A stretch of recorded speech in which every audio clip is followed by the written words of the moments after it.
మహారాష్ట్రలోని గడ్చిరోలిలో మళ్లీ నక్సల్స్ కలకలం చెలరేగింది. కుండం గ్రామ సమీపంలో నక్సల్స్ బ్యానర్లు, కరపత్రాలు వెలిశాయి.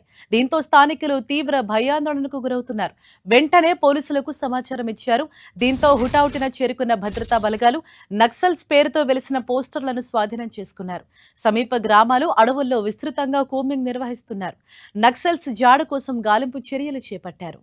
బ్యానర్లు, కరపత్రాల ద్వారా తమ ఉనికిని చాటుకునే ప్రయత్నం నక్సల్స్ చేశారా, లేక ఇతర ఉద్దేశాలు ఏమైనా ఉన్నాయా అనే కోణాల్లో పోలీసులు దర్యాప్తు కొనసాగిస్తున్నారు.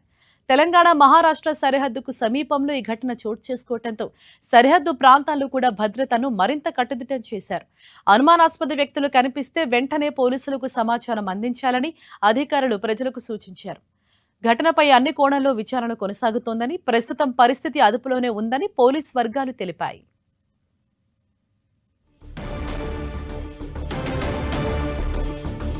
రైట్, దీనిపై మరింత సమాచారం మా ప్రతినిధి సైదులు మనకు అందిస్తారు. రైట్ సైదులు, తాజాగా వెలిసిన నక్సల్స్ అమర్చిన పోస్టర్స్ సంబంధించి ఏ విధంగా పోలీసులు రియాక్ట్ అవుతున్నారు?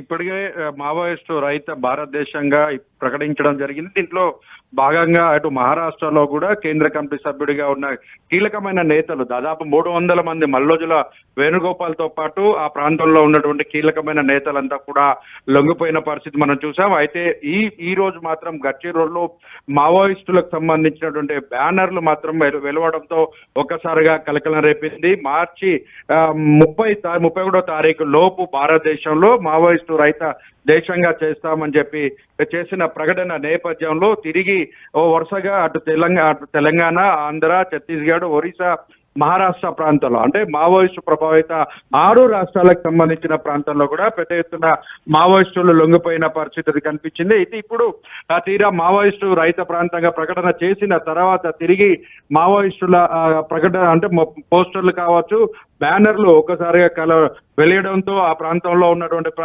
గ్రామస్తులు భయాందోళనకు గురవుతున్న పరిస్థితి ఉంది. గడ్చిరోలు సంబంధించిన పరిసర ప్రాంతాలన్నీ కూడా పోలీసులు కూంబింగ్ కూడా చేపడుతున్న పరిస్థితి కనిపిస్తుంది. దాదాపుగా 4 నెలల తర్వాత మళ్ళీ మావోయిస్టులు బ్యానర్లు వెలవడం అనేది ఇప్పుడు ఒక చర్చనీయాంశంగా పెద్ద కలకలంగా చెప్పుకోవచ్చు. ఒకవైపు మావోయిస్టుల ఏరువేత లక్ష్యంగా కొనసాగుతున్న కూంబింగ్ ప్రక్రియలు వేగవంతంగా కొనసాగినప్పటికీ అక్కడ ఉన్నటువంటి మావోయిస్టులు లొంగిపోవడం, కొంతమంది ఎన్కౌంటర్ లో ప్రాణాలు కోల్పోయిన తర్వాత తిరిగి ఇప్పుడు మళ్ళీ నక్సల్స్ బ్యానర్లు, కరపత్రాలు వెలవడంతో అది కూడా తెలంగాణ అదేవిధంగా మహారాష్ట్ర బార్డర్ లో ఈ ఘటన చోటు చేసుకోవడం ఒక్కసారిగా సంఘటన స్థలానికి పోలీసులు చేరుకున్నారు.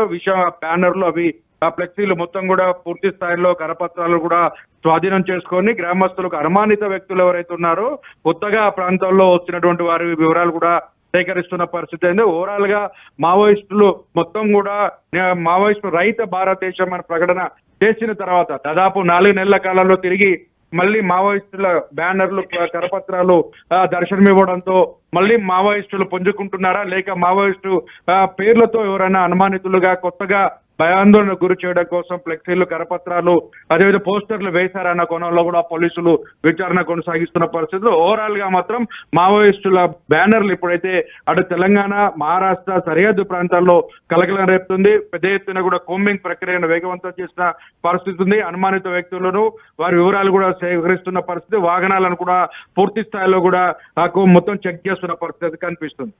Thank you Saidulu.